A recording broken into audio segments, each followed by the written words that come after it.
The number one reason why I didn't bother trying to go to the UK was because of this ILR. Now, with the US, in fact, as a nurse, as a doctor, as a med lab scientist, you are coming in this same skilled visa that the UK is giving you, a skilled work visa, working visa that you have to just work for one person, and you are tied to a job that you hate.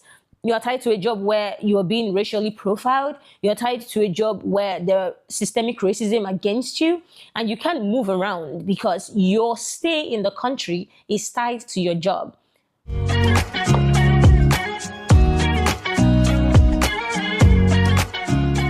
Hi and welcome back to my YouTube channel. My name is Chinaza Samson. If this is your first time here, you are highly welcome. Okay, get in, sit down, relax. We have some things to discuss. Okay, and if you are a returning subscriber, thank you so much for coming back. Thank you for always coming back, for always liking my video, commenting on my video, subscribing to my channel. I am so grateful to all of you all. Okay, today we're going to be talking about something that's been on the internet. We've been hearing rumors about this over time, but now they're actually really into it a little bit more than we would like. So what am I talking about? It is the UK current immigration reform that is currently going on. The Parliament is talking about a white paper reform, right? They're trying to change their whole immigration system with how people are coming into the country, people who are currently in the country and things like that. So I want to give my own perspective, but first of all, before I dive into my perspective, I would like to read off on some of the key things that they're saying and would explain as we go on. Okay, now let's jump right into this video without further ado. So the goal of this white paper reform, basically, number one, that these measures are supposedly supposed to reduce the immigration numbers by around 100,000 a year. What this means basically is, in a whole year, in a fiscal year, they're trying to bring down their immigration, the visas they are going to be giving out, to 100,000. I don't know, that number sounds so small to me compared to the amount of people actually trying to come into the UK. That seems like they're going to have to do a lot. They're going to have to like restrict a lot. And with what I've read, that is exactly what you're working on. Okay. They said legislation will be brought in to make clear that the government and parliament, not the court, but rather the government and parliament themselves, will determine who is going to stay, tackling the misuse of Article 8, which is the right to family life, to block deportations. So basically, usually what has been happening before now is that when you're in the UK for, I think my husband mentioned this to me. So my husband is my source. My husband is my source. So don't crucify me, correct me if we are both wrong, but he did mention something about if you've stayed in the UK illegally for over 20 years, they would let you apply for, I think, an indefinite leave to remain at this point because you've been in the country for over 20 years, and basically they believe that all your life has been in the UK, if that makes sense. I don't know, but I did read somewhere outside my husband that there is some sort of truth in that. So don't quote me on it, do your own research. And besides, you shouldn't be in any country illegally anyway. But let's continue what we're talking about in this video. For their work reform, this is the biggest one that affects a lot of immigrants, Indians, immigrants from India, China, all over other countries. Funny enough, we believe that Nigeria is the highest immigrants in the UK, but they are not. Yeah, they're like number 4 on the list. They're not even top 3. We're not even top 3. Yeah, we're like number 4 on the list. So you see that there are other countries that this affects as well. For the work reform, they said skilled workers will require a university level degree to come to the UK, and salary thresholds will increase. So before now, you know, with the care visa that came out in 2021, 2022, a lot of people migrated to the UK using the skilled worker visa, both as nurses, That's what the nurses are on. A lot of nurses did migrate as well, and also a lot of CNAs, or what you also known as healthcare assistants, ACAs. A lot of them did migrate to the UK using these particular visas.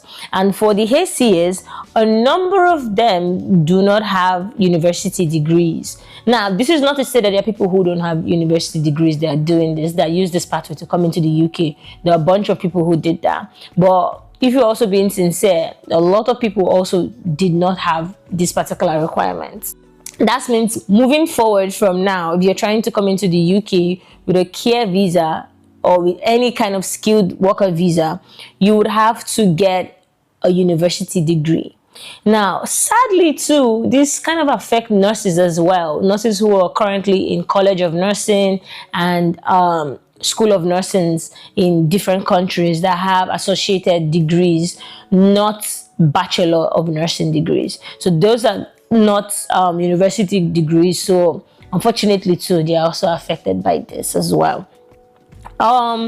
They did say a lot of things. I don't want to like start reading them because it's a lot. So I'm going to put the link of everything the white paper says in the description box and also in the comments as well, so that you can go ahead and read up for yourself. But I'm just here to explain some of the things that are heavy on us, especially as relating to nurses, healthcare workers, and students who are trying to come to the UK. Okay, so back to what they were saying. Basically, the key things in everything that they said is that, number one, the university degree. Number two, the pay threshold is going to be high. Number three, they made it more strict for these companies that offer COS. They made it a lot strict for them. In a way, they're trying to mirror what the US is already doing. For any company in the US, be able to apply for a work visa for you, they have to show substantial proof to the government saying that they've tried their best, they've gone around, they've tried to get people in the US to do this particular job, and there is an increased shortage, or there is a lot of people who are not available to do this job or unable to do this job. That's why they are seeking for people outside of the US to come and do this job. So you have to show substantial proof. So that is one of the things now they're doing. Basically, they say the key sectors that rely heavily on overseas recruitment would have to face a new requirement to produce workforce strategies. So they have to really go back in. All these companies that employ people, including the NHS as well, would have to go back in and do a lot of research, do a lot of strategies to combat the shortage. First of all, by giving the people in the UK the opportunity to do these jobs. And then when they cannot find people in the UK to do these jobs, then they can now get people from the overseas, if that makes sense. With this now, a lot of companies would have stricter rules. So it's going to be a little bit harder because now it involves a lot of paperwork. And trust me, people don't like doing, especially companies, they don't like doing a lot of paperwork. So they're going to ask themselves if they can do it easier, if there's an easier way. Now, the backlash of this is that the people who are currently in these sectors are the ones who are going to be suffering the harm, because now there's going to be increased shortage. Now, mind you, there is already a nursing shortage in the UK. Yeah, there is already a nursing shortage in the UK, and there are barely enough nurses in the UK to take care of their needs.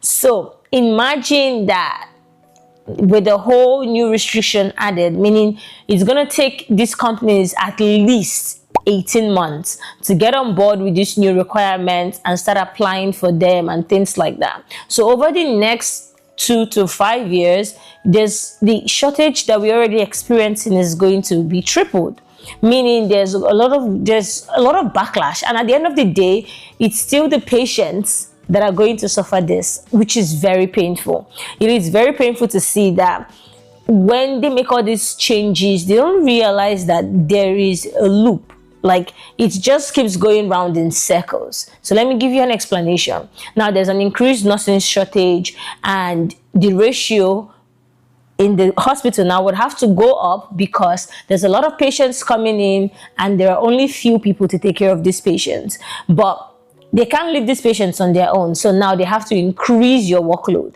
So if you are in ICU, for example, when you're taking care of 2 patients, which is the ideal ratio for ICU in the first place, but now they're increasing your ratio from 2 to 3 or to 4. Mind you, you have all these critical patients. Now, it's going to increase your burnt out level. You're going to be extremely burnt out and exhausted, number one. Number two, it's also going to make these nurses so tired to do anything, and increasing mistakes. Medical errors are going to also increase. And we all know that medical error is also one of the top 10 leading cause of deaths in the hospitals. Because when the person taking care of you is burnt out and stressed, they are bound to make mistakes. So now people are going to start losing their licenses, or people are going to start finding a way to leave the country. I said all this to say this, that I do hope that they come to a conclusion, a really good conclusion that is going to be beneficial for everybody. Because I know some people are really anti-immigration, and I get it. It's your country, yada yada yada, and they want to fight for their country. They want, they want everybody, they want to keep everything under lock and key, which is fine. But sadly, the UK, they have more elderly population than the younger ones, and the younger ones are leaving the country. So it's this same immigrants that are trying to come in to cater for their elderly patients, their elderly ones. So I do hope that with the whole conversation going on, that they would definitely come around. I do hope that for them.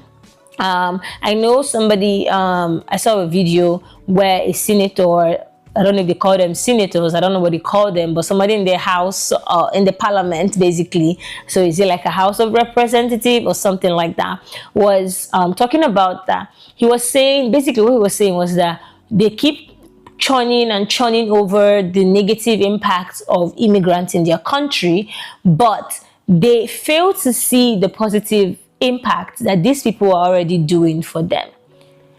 In the NHS alone, it's the immigrants that are the bulk of their system. Their doctors, their nurses, their med labs, their phlebotomists, literally everybody in the NHS system, which is their healthcare system, are largely immigrants who are taking care of them. So I don't know how they fail to see that, and they're trying to do a lot of things around it. Another key thing again that they're trying to change is the length of stay before you get your permanent residency. Now, if you are new to my channel, you might not know this, but people who have been in my channel for long would know that I always say this. The number one reason why I didn't bother trying to go to the UK was because of this ILR.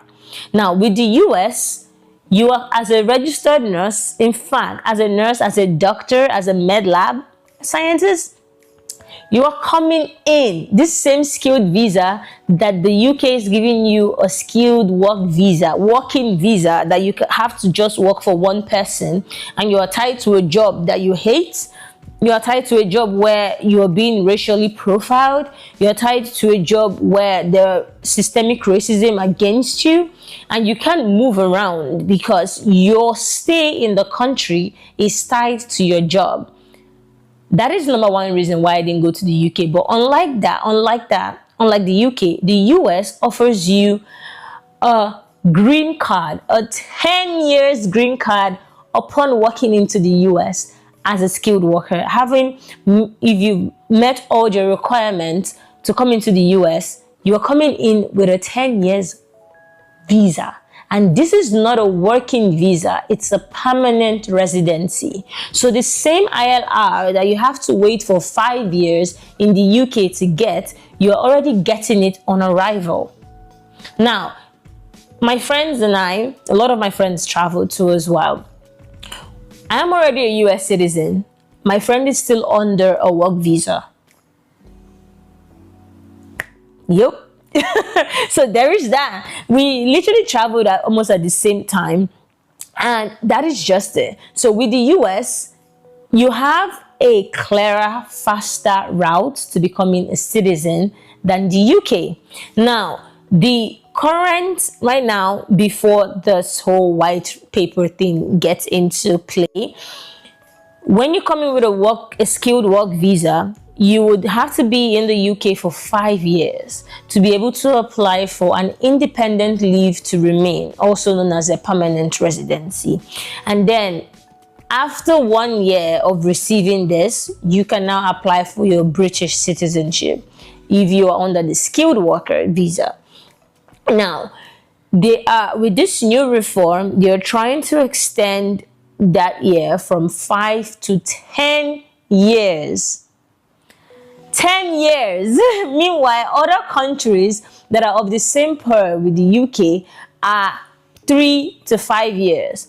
Canada, once you have a Canadian permanent residency, you just have to be in the country for 3 years and you have gotten your Canadian citizenship. I heard France is 2 years, and the likes of that. There are other European countries as well. I don't know why, for some weird reasons, the UK is deciding to go this route. Now, this is also where I want to step in and give in a little bit of encouragement, because right now I know a lot of people are watching from nursing school. A lot of people are watching from, you know, even people who are currently in the UK right now, and they are all confused as to what are we going to do? Like, how is this going to affect me? How do I go from here? I know a lot of people went into nursing because it's the easiest way to relocate from the country, to leave the country, basically. If that's the reason you went into nursing, I don't know what to say to you. Do you, I guess. Do you, I guess. This is some of the bureaucracies that we have to face and deal with, right? But here are some words of encouragement. Do not lose hope. Do not lose hope. Do not lose sight of where you're going to. Do not lose sight of why you joined or why you're in the career that you're in right now. Just try as much as you can to keep your head down and keep moving forward. Have this at the back of your mind. The government changes every 4 years. Yep. The government changes every 4 years, and you never could tell who could come in tomorrow and change this whole thing all over again. So do not let anything going on right now stress you or push you. And if you're in the UK currently and you're like, how is this? I mean, I want to get out of this place and all that and all whatnot. I would suggest that you start your NCLEX process. I have videos on that on my YouTube on how you can start from scratch to you landed in the US.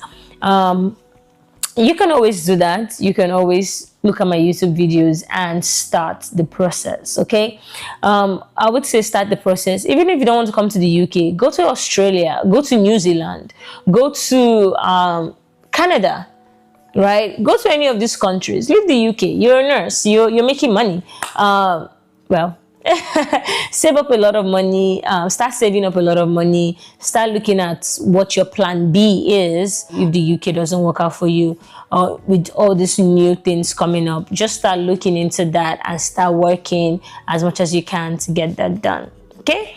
Thank you so much for watching this video. I know that I'm owing you guys a gist, but life has been lifing recently, and I just came on here to quickly drop this so that you guys can know what's going on and to know that I see what's happening, and here is my 2 cents. And I would also like to hear from you in the comment section. Let me know what you think about this whole white paper reform that the UK is currently undergoing. Let's talk about it. Let's talk about options. Let's talk about what you think is the best way forward. And I'll be in the comments and I'll be seeing everything and responding to as much as I can. All right, if you've watched to this point, thank you so much for watching. I didn't expect this video to be this long, but it's this long. Thank you so much for watching. I would see you in my next video. Okay, please do not forget to like, subscribe, share this video and comment. Okay, I will see you in my next one. And if you miss me or Watch my other videos if you're new here. I'm sure you get one or two things that would help you. Okay, have a good one. Bye.